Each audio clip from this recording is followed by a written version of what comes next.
Magandang araw kaibigan! Tuloy po kayo sa Felicidad's Channel. Sa mga kwento ng buhay at pag-ibig na hinalukay sa natatagong baul ni Felicidad. Pero bago po tayo magpatuloy, huwag niyo pong kalilimutan na i-like ang video, i-subscribe ang channel, at i-click ang notification bell para lagi kayong updated sa mga parating pa na upload.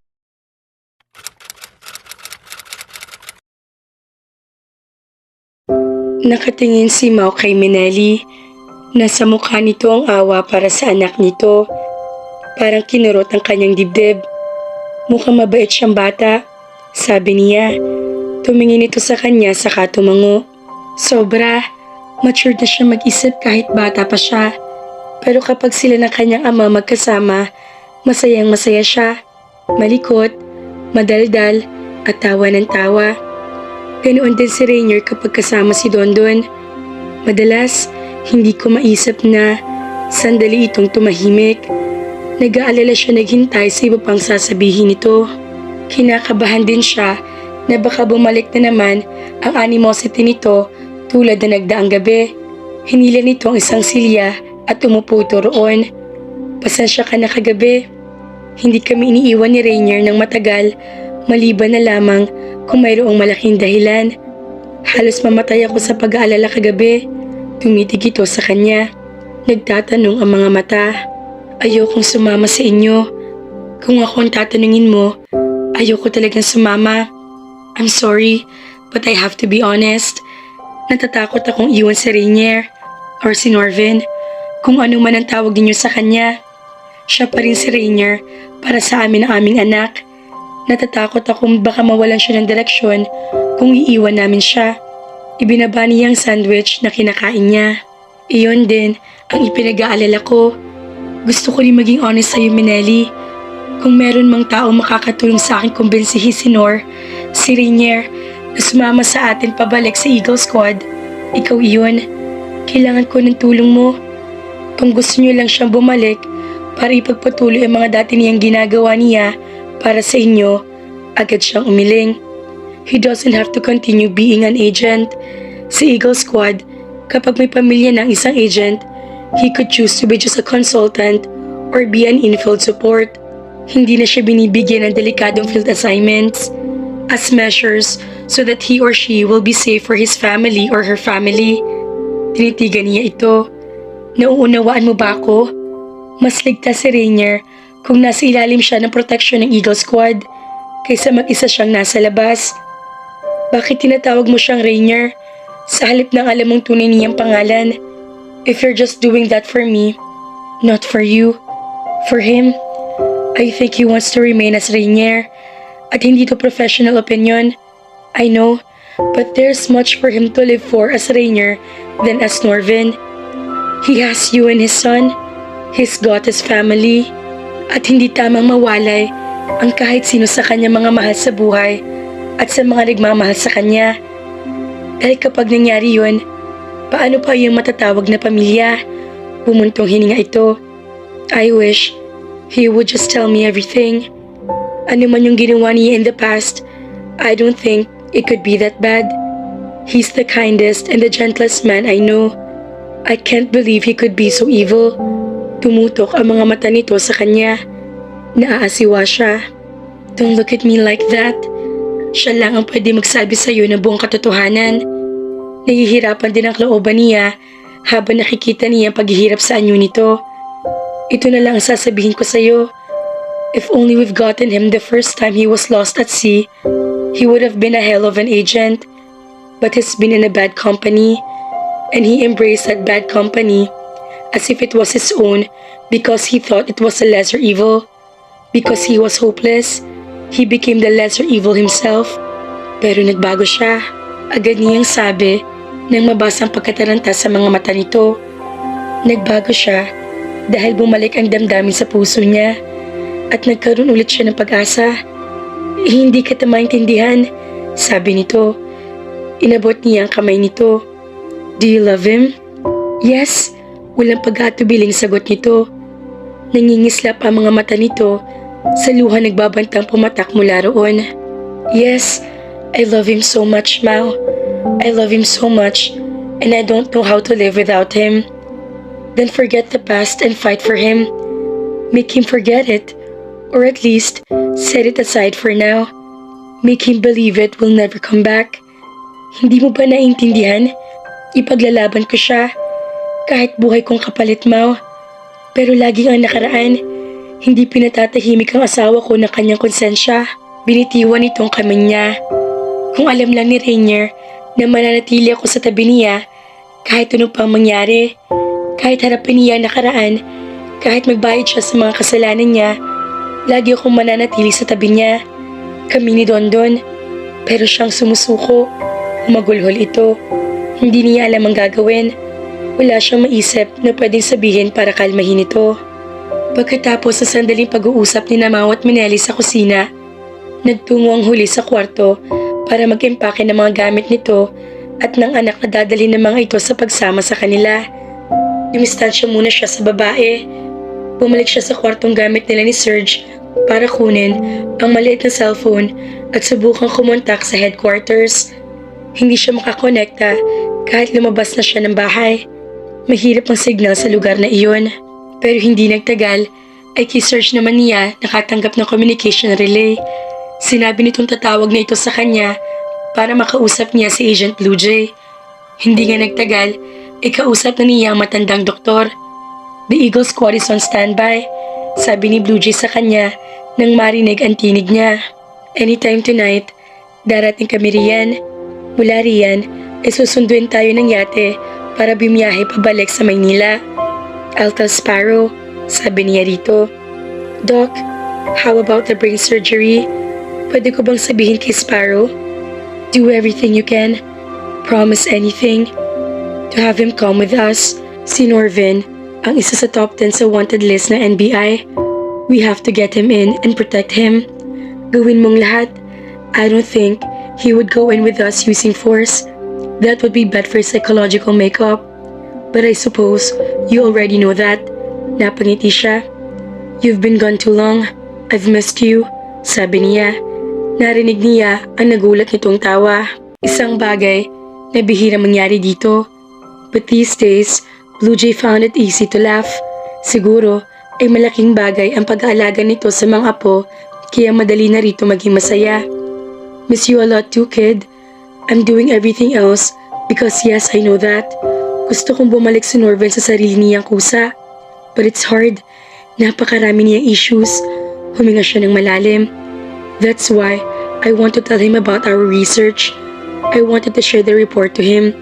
Kung hindi man niya maunawaan ang personal niyang pagiging partisipasyon, he might be able to relate and accept it if it's on paper, like a soldier would.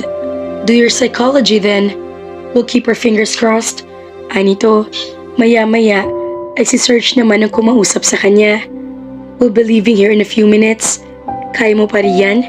Yes, sambit niya. Hindi mapigilan ang pananabik na agad niya maramdaman dahil makikita na niya ulit ito sa loob ng ilang oras na lamang. Si Sparrow, tanong nito. Not yet here. He should be there by now. Napatingin siya sa direksyon kung saan alam niya makikita niya si Norvin kung darating ito. Sigurado siyang wala pa ito sa loob ng bahay. Wala pa siya. Namayaning katahimikan pagkatapos. Kinabahan siya. Serge, sabi niya. Saka niya na-realize na ang totoong pangalan nito ang binanggit niya sa halip ng code name nito. Napapikit siya. She really should go back in. Hindi dapat siya nagkakamali ng ganoon. We'll be back as soon as we can. Anito, hindi pinapansin na kanyang pagkakamali. I'll send a message if he arrives. Okay. Tinapos na nila ang pag-uusap. Itinago niya ang cellphone sa kanyang bulsa. Saka pumihit para pumasok sa bahay at muling i-check kung naroroon na si Norvin. Kung sakali hindi niya napansin, napatigil siya na makita si Norvin. Nakatayo ito sa mismong likuran. Curious na nakatingin sa kanya. Norvin, napahawak sa dibdib na bulalas ni Mau pagkakita rito. You scared me. Pasensya ka na, sabi nito, bahagya napangiti. Minsan, nakakalimutan kong wala ako sa misyon, kaya kumikilos ako gaya ng dati. Madalas yung ireklamo ni Minelli. Pagkatapos niyon ay naging seryoso ito. Anong tungkol sa brain surgery? Tanong nito. Nakakunot ang noo. Nakikinig ka? Pasensya na ulit. Lalapitan sana kita para sabing handa na mag-iina ko. Hindi ko sinasadya. At hindi mo na kayang lumayo dahil alam mong tungkol sa iyong sinasabi ko? Tanong niya. Alanganin itong umiti. Sandali siya nanahimik para limiin kung paano ipaliliwanag dito ang brain surgery sa parang hindi ito mainsulto. There's this predicament, or call it a brain defect, which is associated with how we process our emotions, our conscience, if you will. Psychiatrists studying psychopaths, sandali siya ng dalawang isip kung magpapatuloy sa pagsasalita. Huwag mong subuking gawing madali ito para sa akin. Gamitin mo kung anong salitang gusto mong gamitin. Sabi nito, kaya kong tanggapin. Hindi ka psychopath. Napasimangot siya. Or I mean, the bad kind. Or nalilito na naman siya napailing. No, psychopath means no emotion, no empathy, no conscience. There's something wrong with the person in a way that is not natural. Unfortunately, some psychiatrists would attest that soldiers are being trained to be like psychopaths to help them prepare for war. When you go out there, you kill the enemy, and you can't think this person has a mother, wife, and children at home. You can't, because it's your family grieving against theirs. It's your country against them. It's your religion. It's your principles against these people's religion and principles. You were a soldier. Before you got lost at the sea the first time, you were a trained soldier, and a very good one. I hate using the word psychopath, but yes, you were trained to stem your feelings. Ang problema, you were not born a psychopath, and you got you into trouble, didn't it? May mga bagay ka nagawa na alam mong hindi mo gagawin if you were in your right mind, na hindi na kayang takasan iyong konsensya. Lumunok ito, mababa ka sa mukha ang paghihirap na nararamdaman. She pushed on. May mga program sa Amerika ngayon na aware na sa problemang ito na tumutulong sa mga sundalong veterano ng digmaan na may trauma kapag umuwi. Hindi madali ang pumatay. Ang masakit, inihanda ang mga sundalong ito sa pagpatay pero hindi sa konsekwensya niyon sa kanilang isip pagkatapos ng digmaan. They're not born psychopaths. They are normal human beings who know how to love and to care. Walang ganito para sa Norvin. Nawala ka sa dagat, dalang iyong galit. At sino makakatagpo sa iyo kundi mga pirata? Nawala ka sa sarili. Your life with them pushed your sanity to the breaking point. Your stint in Monte Carlo was the last straw. You went insane. But it did not push you to the kind of insanity where there was no going back. You came back. And since then, you've turned around. Yumuko ito. Nakilala ko si Cassie at nabuhay ako muli. Nabuhay ang mga damdamin ko dahil nagkaroon ako ng pag-asa. Bago siya dumating sa buhay ko, wala akong kwenta. Same pero lang ako hinihintay. Hinihintay ko na lang na mamatay ang masamang damo. Mapait itong sabi. Umibig ka. Pagsang-ayon niya. Love brings hope to people. Tumango ito. Sa kabila ng kalagayan ni Cassie, ipinakita niya sa akin ang dapat kong ginagawa. Cassie has a mental disease that was genetic. Protesta niya. Pero sinubukan niyang labanan iyon hanggang sa huling sandali ng kanyang buhay. Sa kabila ng kanyang sakit, nilabanan niya ang kasamaan sa mga sandaling malinaw ang kanyang isip. Minahal niya ako at tinanggap sa kabila ng kasamaan ko. Habang ako, ang naging buhay ko bago kami nagkakilala, niyakap kong pagiging masama. Pumatay ako ng walang damdamin. Truth is, you did crimes to taunt the government. Nagrebelde ka sa institusyong pinaniwalaan mo pagkatapos mo mawala ng tiwala sa iba. Binugbog ka ng ama mo. Pinabayaan ka ng ina mo. Nagloko ang asawan mo at hindi madali para sa iyo makipagkaibigan. Nagsundalo ka para magsilbi sa bansa. Pero nakita mong kabulukan sa gobyerno at nagrebelde ka. Pero hindi ka tulad ng isang psychopath na pumapili ng isang walang kalabang-labang biktima para saktan. You did not set fire in houses, or raped helpless women or kids, or tortured scared people just so you can see them suffer. Hindi ko kayang gawin yun. Marahas itong sabi. Nasa mukha ang labi sa pagkagulat. Tumangutang mo siya. Precisely, you went astray, Norvin. Sumama ka sa mga pirata. Nag-hesitate siya sandali. It was them, right? Sila ang pumatay sa asawa mo noon at sa kinakasama niya. Ilang sandali ito natigilan.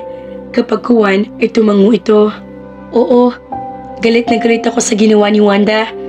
Pero hindi ko naisip kailanman na totoong patayin siya gaya ng sinabi ko sa gitna ng galit ko nang malaman ko inabandona niya ang anak namin sa isang malayong kamag-anak para sumama sa lalaking iyon.